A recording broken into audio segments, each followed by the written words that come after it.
Assalamualaikum warahmatullahi wabarakatuh.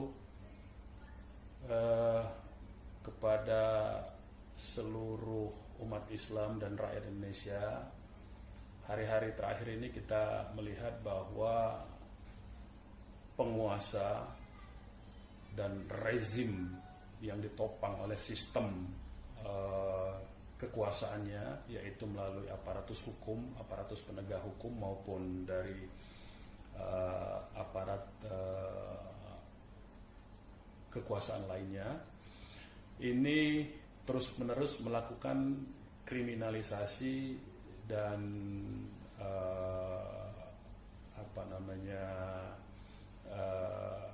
tuduhan-tuduhan palsu kepada semua orang yang bersikap kritis terhadap kekuasaan.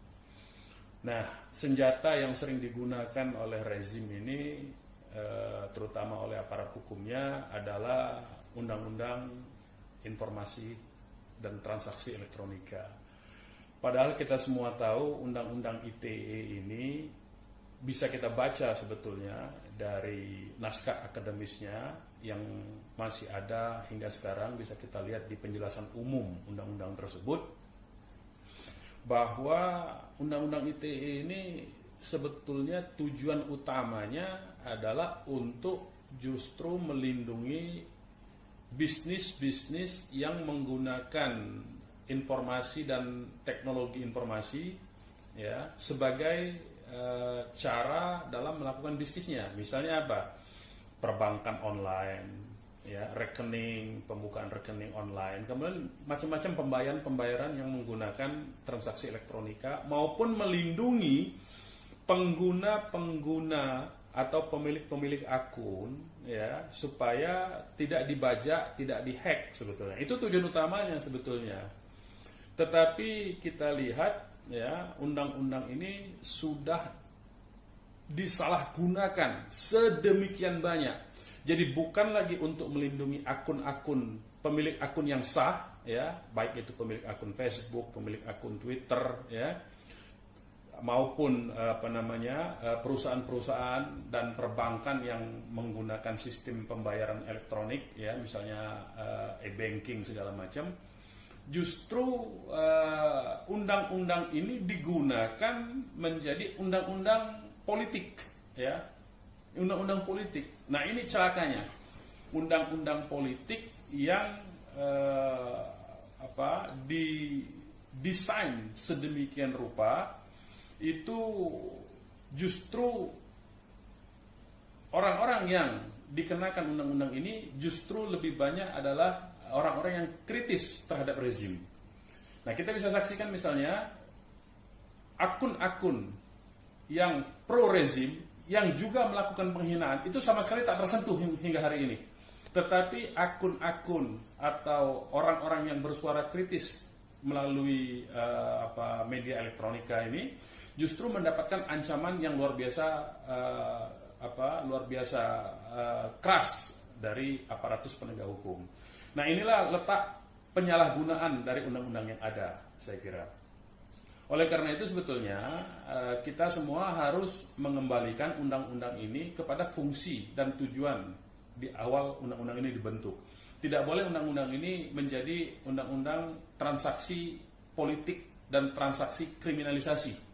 Ya, ini harus dikembalikan untuk melindungi pemilik akun. Kita lihat sekarang ini banyak sekali akun-akun, handphone, nomor handphone bahkan yang dihack dan dikloning.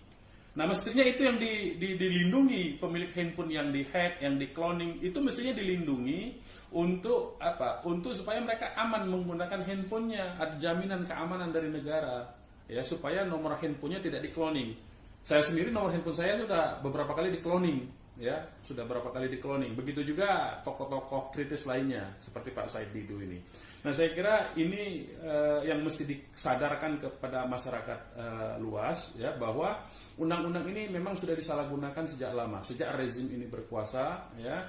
Undang-undang ini atau sejak katakanlah kekuasaan oligarki ini menguat, ya, penguasa-penguasa modal maupun penguasa-penguasa politik ini berkuasa di Indonesia ini, maka undang-undang ini menjadi alat dan instrumen ya. Kita ingat ini pertama kali digunakan dalam kasus rumah sakit di daerah Tangerang waktu itu, ya. Salah satu rumah sakit di mana pasien atau katakanlah pasien yang komplain terhadap pelayanan rumah sakit itu justru dikenakan undang-undang ini. Nah, ini awal mula penyalahgunaan undang-undang ini oleh penguasa. Artinya memang undang-undang ini sangat ampuh digunakan oleh penguasa. Saya mau katakan sekali lagi, oleh penguasa. Tidak pernah ada satupun orang yang akunnya dihack, nomor teleponnya dibobol, di cloning, ya, atau pemilik akun yang sah ini atau katakanlah orang-orang yang melaporkan bahwa akunnya ini di hack atau diganggu menggunakan sarana elektronika ini, yang melapor kemudian yang mendapatkan perlindungan. Tetapi justru sebaliknya, kalau kita lihat angka statistik, mayoritas kasus-kasus yang dijerat dengan Undang-Undang ITE adalah semua orang-orang yang kritis terhadap rezim. Padahal kita tahu bahwa dalam satu negara yang menyatakan dirinya berdasarkan konstitusi, ya, atau negara konstitusionalisme, saya tidak mau menyebut demokrasi karena menjadi meluas, tetapi aturannya adalah konstitusionalisme, maka seharusnya siapapun yang memegang mandat sebagai penyelenggara negara, maka dia harus siap dikritik. Dia harus siap untuk dihinakan. Kenapa? Karena dia adalah menyangkut kapasitas dia untuk menyelenggarakan negara. Jadi kalau orang-orang yang menyatakan dia tidak mampu dalam penyelenggaraan negara, tidak bisa dia dibilang untuk sebagai penghina atau penghinaan terhadap dirinya, karena dia memegang amanah sebagai pejabat publik. Nah, inilah sebetulnya prinsip dasar dari konstitusionalisme itu. Siapapun juga yang menjadi pejabat publik, maka dia harus merelakan hak-hak pribadinya untuk dikritik, bahkan diperhinakan, ya. Nah, ini saya kira penting. Yang kedua, saya kira kita sudah banyak tahu bahwa Mahkamah Konstitusi ini sudah menghapuskan pasal penghinaan itu di dalam KUHP. Sepanjang tujuannya adalah untuk kepentingan umum atau untuk membela diri, maka dia tidak bisa dipidana. Nah, ini menjadi penting. Nah, kalau ada pihak-pihak yang menulis ada hak untuk dilupakan, itu urusannya beda. Jadi dia untuk dilupakan di mana? Di Google, di dalam dihapuskan trackingnya di dalam konteks yang disebut jejak digitalnya. Nah, ini dia salah tempat, ya. Hak untuk dihapuskan itu salah tempat menempatkannya, bukan untuk melaporkan orang, tapi justru dia harusnya meminta kepada provider penyelenggara jasa jasa elektronik itu untuk menghapuskan